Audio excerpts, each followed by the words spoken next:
Day 918 of the Ukrainian War Map, also known as the Russo-Ukrainian War. Juzzie here, and today is another update as I take a simplified and down-to-earth approach to some of the most important happenings on the ground in Ukraine. So starting off, we'll take a look at those Russian losses, as currently Russia sits on more than 612,000 military personnel losses, representing an additional 1,200 in the past day. Then as for hardware losses, 3 tanks, 18 APVs, 27 artillery, and 1 air defense system.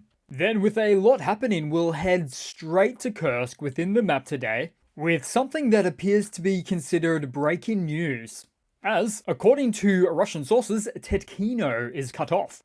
And as a reminder, Tetkino is the southwestmost town within the Gleshkovsky salient, aka the Cauldron. And with this latest report coming along with stating that all bridges over the Sime River are taken out. Now, it's difficult to ascertain the exact situation right now, but I'll start off with the most conservative approach, which could refer to the town on Tetkino's most northern outskirts that allows access to Tetkino over a separate bridge, although the Russian sources may instead be flipping out over the destruction of the bridge and pontoon crossing that leads from the Tetkino highway all the way up to Kursk. Either way, the Russian forces appear to be really alarmed by this latest development. And as for the implications, well, another report spoke about the remaining contingent of Russian forces positioned there, estimated to go between 1,000 and 3,000 Russian personnel that are now blocked south of the river. And we also did see some potentially corresponding new satellite imagery of the westernmost bridge disabled, alongside the adjacent submerged pontoon crossing. But those reports emerged many hours earlier, with no signs of Russians losing their minds at that earlier juncture. And so, looking at these images, pontoons of course require buoyancy to be effective, to keep afloat and stable while carrying heavy loads such as military vehicles, equipment and troops, for which they are something that is, right now, one of the most essential ingredients for the Russian army in this region for maintaining their defenses. But no Russian access to the south is not the only source of stress in this region for Russia, as a small border settlement about 10 or 15 miles east of Tetkino has also been dealing with potential Ukrainian incursions. So Russia has a lot of territory to cover for the rare few river crossing bottlenecks that they have undoubtedly the need to contend with. Then headed a little bit further central to this Kursk debacle, as Russian channels reported that Alexandrovka, a settlement which is northeast of Korenovo, is under Ukrainian control. So that escalated quickly, and although further confirmations are needed for this latest event, given the Russian source, most Russian units aren't generally that likely to call a Ukrainian success so quickly. Then on the map, and perhaps most strangely in this region, as after the events last week of Russian forces looting the town of Glashkovo, which is still under Russian control no less, we now see first instances of looting reported in Rilsk, another town in the Kursk region, and I am perplexed by this. Rilsk isn't even in the immediate zone of conflict, at some 25 kilometers or about 15 miles away and northwest of Korenovo, with the added irony being here that Russia introduced some legislation with passing a law sometime back that amended the criminal code to allow soldiers and other participants in the special military operation to take property from areas of combat operations without facing legal consequences. So they legalized looting. Oh, how that law has aged incredibly unwell, with the Kremlin clearly never expecting Ukraine to cross their border. Then to change the pace with a bit of different activity in the region, where it appears that in more than a handful of cases that we've seen now, we could almost use the term Ukrainian liberation when it comes to the AFU incursion and buffer zone operation, as more than a few Russian locals within Kursk have been seen to speak very foul of Putin. Plus, another concern typically expressed by the locals is how they feel forgotten by the Kremlin, and not just for this month of August, but for quite some time now. So I do wonder, when Russia reaches a critical mass of air defense system losses, forcing a retreat of the remaining systems to protect the northern capitals, it would then create a catastrophically cascading effect of no air protection and no air supremacy, leading to the collapse of the military structures they support. At which stage, I'd feel a referendum coming on. Power to the people of the Kursk People's Republic. And there is some historical precedent for this. Because to explain another way, it is interesting how Putin somewhat vocally has spoken about bringing back to life or reviving the Great Soviet Union, conveniently forgetting that that communist dictatorship did in fact collapse all on its own. Not exactly great. Then taking a look around the map, because somewhere in the Kursk, the AFU destroyed a Russian T-72 tank in the area of Kremlinoy. Then we saw another Russian BTR-82A, an APV, destroyed in the Kursk region by drone-dropped munitions overnight. Also, some more Russian pontoon bridge engineers were disabled from setting up their pontoons. But moving on, because here's another angle from the Kursk region as it shows the growing change of sentiment within Russia, where we saw more young Russian conscripts captured in the Kursk region that spoke about how they were indoctrinated to hate Ukrainians, and also how they were left to die. They also stated that they were threatened with punishment back in Russia if they ever surrendered to Ukraine. But ironically is how they mentioned that they received virtually no weapons or ammo to fight with.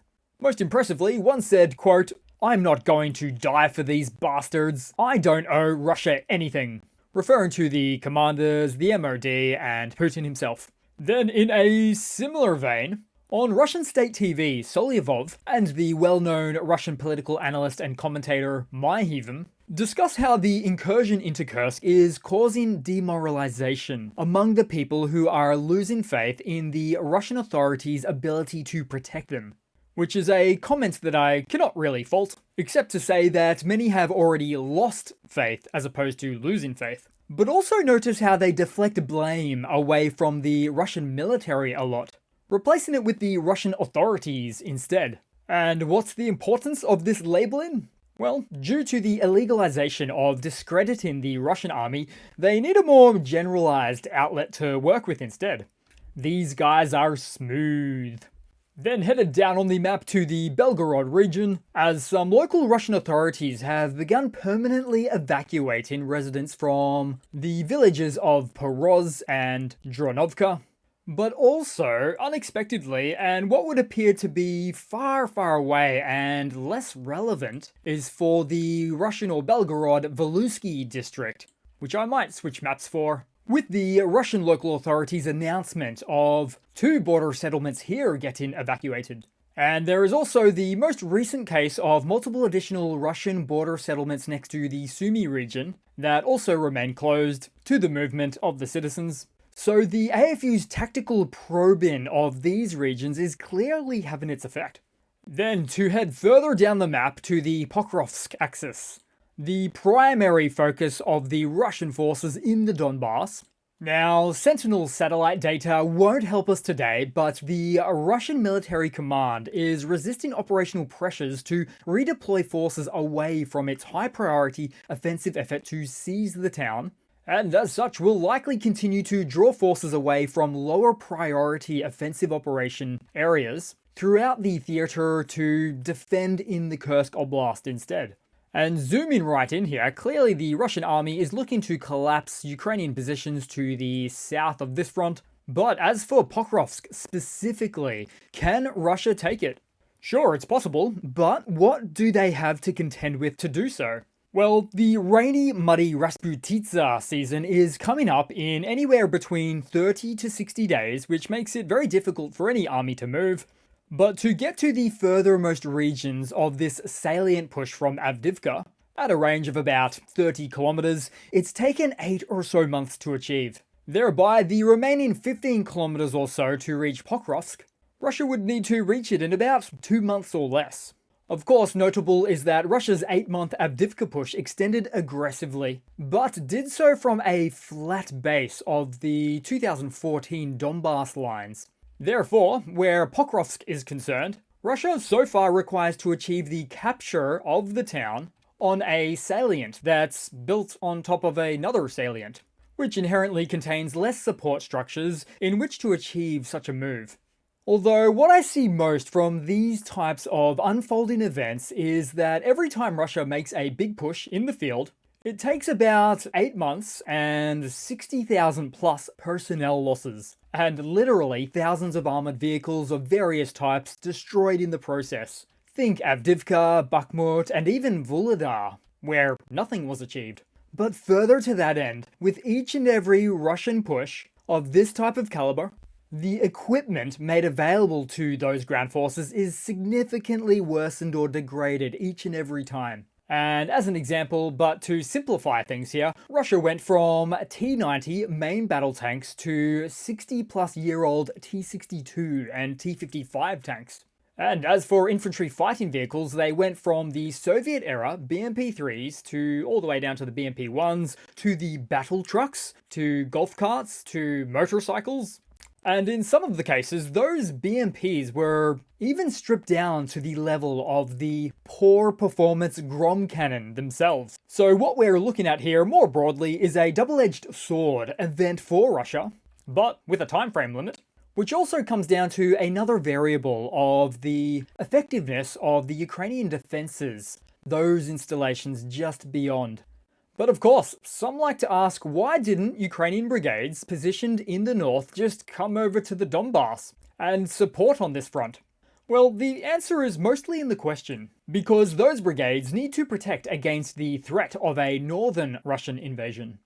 But instead of a decent handful of those AFU brigades just twiddling their thumbs in the north, they instead saw the opportunity to enter into Kursk, thereby giving a strategic field advantage and strategic political advantage in this war.